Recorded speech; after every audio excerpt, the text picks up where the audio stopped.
What is going on in today's housing market? Rising interest rates, inflation. What does it mean? What's happening with today's buyers and sellers? Stick around, we'll talk about it.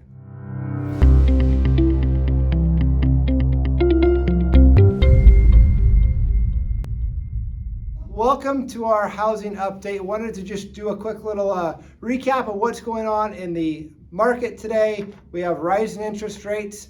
Obviously, you guys know about the inflation. Everybody's paying like almost $6 a gallon for gas. It's ridiculous. But hey, here we are. I just want to talk about what that means for today's buyers and sellers and what you're experiencing in today's market. So first thing I want to talk about is buyers. Okay, so buyers have seen interest rates rise over the last 60, 90 days. They've gone from about 3.5% to over 5%. Today we're sitting at about 5 1/8. Okay, so I want to look at what does that mean for a buyer's ability to purchase a home. Okay, so I did some math here. So let's just say a buyer wants their payment to be about $2,500 a month for the principal and interest portion of their payment, right? So excluding taxes and insurance, just principal and interest.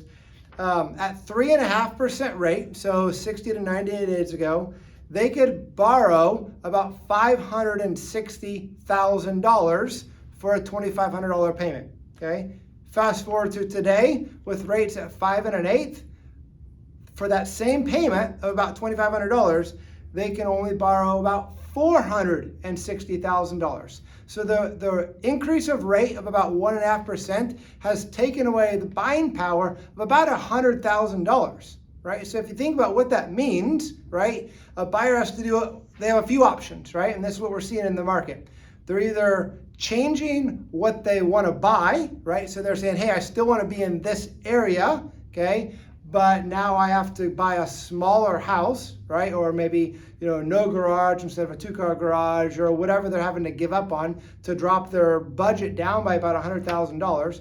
Or they're having to drive, right? So there's an old saying, drive until you qualify, and it's still true today, right? And really with the higher rates, it's driving people further into the outlying areas, right? So people moving further into South King County, Pierce County, we're definitely seeing a lot more folks moving out towards, Graham, Spanaway, Lacey, kind of more the outskirts of what where housing has primarily been.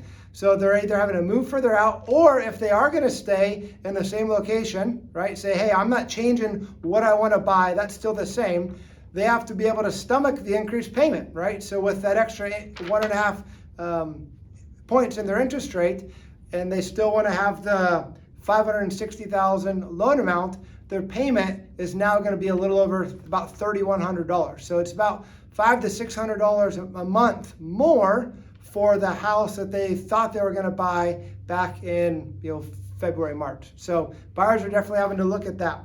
The good thing for the buyers, though, is we're seeing less competition. Okay, so less offers on our listings. We'll get into this kind of on the seller side here in a second. But for buyers, we're definitely starting to see more offers that are getting accepted with contingencies, such as maybe a home inspection. We've even seen some that are contingent on the sale of a home. So somebody's maybe moving up to a bigger house or moving to a different house, so they have to sell their home first.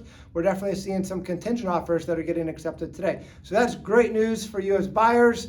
You got to kind of maybe adjust what you're looking for, but the competition is definitely dropping off a little bit. It's still busy, but not quite as frantic. So that's some good news for you as buyers.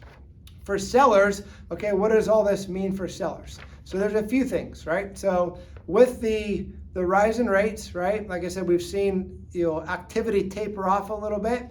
If we went back and looked at the number of showings that we're getting on our listings, compared like February, March, compared to end of April or May, I would say our showings are down probably about 50%.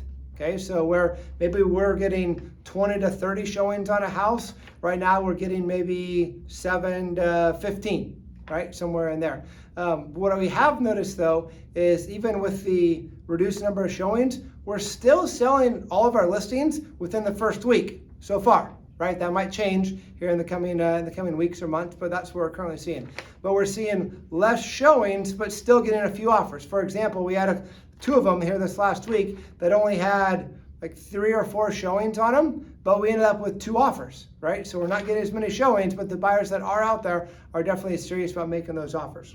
I'm not expecting that we're gonna see prices take any drops, right? Like, you go out there, you can kind of Google it, when will the housing market crash? You're gonna find 1,000 articles that say it's gonna crash soon, and you're gonna find another 1,000 articles that'll say it's not gonna crash at all, okay?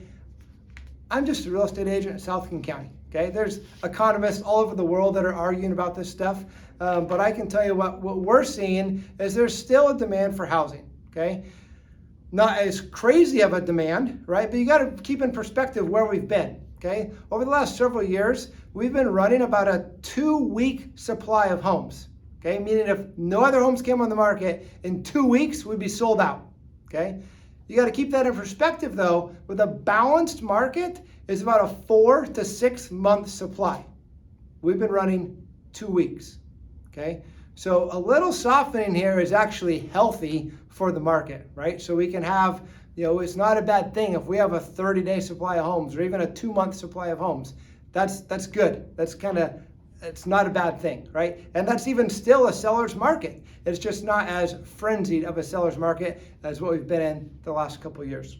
So what does all this mean? If you're a seller, I think it's probably worth looking at selling sooner rather than later, right? We have a lot of things going on in the economy right now. We don't know how everything is going to be affected. We don't know what rates are going to continue to do, right? You talk to some people, they're saying the rates could be in 7 or 8% by the end of the year. Other people are saying that they're going to level off here in the 5s. We don't know, right? We don't know what we don't know, but we do know that right now is still a good time to be selling a property, right? And we do know that right now, if you're buying, right, you definitely have a little less competition. You have some more options. So there's certainly some things to check out. What we do know big picture wise is the greater Puget Sound market continues to be a great place to be, right? We have all the tech companies that are here with, Amazon, Microsoft, Google, Facebook, all those companies are here. They're buying and building more space especially on the east side market, right? So those companies are here. We have